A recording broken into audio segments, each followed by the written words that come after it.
नमस्कार, स्वागत है आपका मेघदूत समाचार में।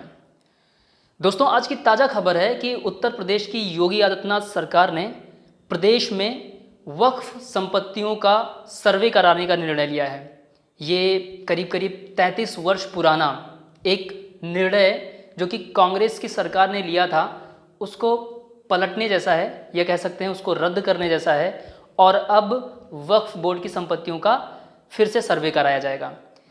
विशेष रूप से एक चीज़ जो पूरी दुनिया में फेमस है, अल्पसंख्यक। अगर बात भारत की जाए तो फिर यूनाइटेड नेशंस में पाकिस्तान ने इस मुद्दे को कई बार उठाया है। दुनिया के औने पौने देश, अमेरिका विशेष रूप से ज्ञान देता रहता है कि भारत में अल्पसंख्यकों की स्थिति बहुत दयनीय है, बुरी है। आपको जानकर के हैरानी होगी कि भारत में सेना और रेलवे के बाद में सबसे अधिक संपत्ति वक्फ बोर्ड्स की है और वक्फ बोर्ड्स की कुल संपत्ति 8,55,891 है। देश भर में 32 वक्फ बोर्ड्स हैं। जिस प्रकार से वक्फ अधिनियम 1960 के अंतर्गत सर्वे के अनुरूप वक्फ की संपत्तियों को तय करने का निर्णय लिया जाता था, उसमें प्रत्येक 10 वर्ष में वक्फ की संपत्तियों को सर्वे के अनुरूप तय करने का एक प्रारूप था। लेकिन इसमें कुछ बदलाव भी आए और ये बदलाव कांग्रेस की सरकारों ने बहुत ही अच्छे से रखा। 1989 में तत्कालीन कांग्रेस सरकार ने निर्णय लिया कि अब जितनी भी बंजर भूमियों का प्रयोग वक्फ अपने लिए करता है, वो स्वतः ही वक्फ की संपत्ति घोषित कर दी जाएगी। जाहिर सी बात है, कांग्रेस की सरकारों को एक के बाद एक स्टेप्स लेने थे।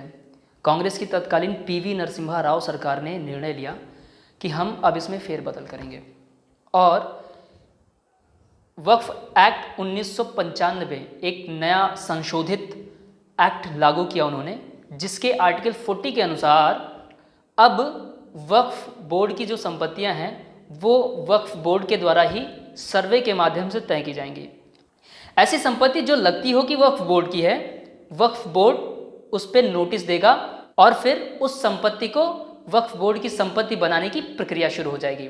लेकिन बात इतने से बनने वाली नहीं थी। कांग्रेस की सरकार को इसमें भी कुछ कमी लगी और इसलिए 2013 में एक बार फिर से कांग्रेस की सरकार ने वक्फ एक्ट में परिवर्तन लाया और अब इस परिवर्तन के अनुसार जो वक्फ बोर्ड संपत्ति के लिए नोटिस देगा, उसके खिलाफ लोअर कोर्ट में नहीं जाया जा सकता है और उसके लिए आपको वक्फ ट्रिब्यूनल में जाना पड़ेगा। लेकिन अगर वक्फ ट्रिब्यूनल ने निर्णय वक्फ बोर्ड के पक्ष में दे दिया कि ये संपत्ति वक्फ बोर्ड की ही है, तो सेक्शन 85 के अकॉर्डिंग अब आप हाई कोर्ट और सुप्रीम कोर्ट में भी इसके विरुद्ध नहीं जा सकते हैं।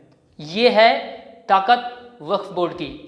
सबसे बड़ी बात यह है कि संविधान में संशोधन करके डाला गया कि भारत एक सेकुलर देश है। अब प्रश्न सबसे बड़ा ये उठता है कि अगर मुसलमानों के लिए एक विशेष प्रकार की इस प्रकार से योजना बनाई गई, तो हिंदुओं के लिए क्यों नहीं बनाई गई, सिखों के लिए क्यों नहीं बनाई गई, ईसाइयों के लिए क्यों नहीं बनाई गई, बौद्ध जैनों के लिए क्यों नहीं बनाई गई, पारसियों के लिए क्यों नहीं बनाई गई? ये एक बड़ा प्रश्न है। इस पर आप मंथन कीजिए और जवाब दीजिए। नमस्कार।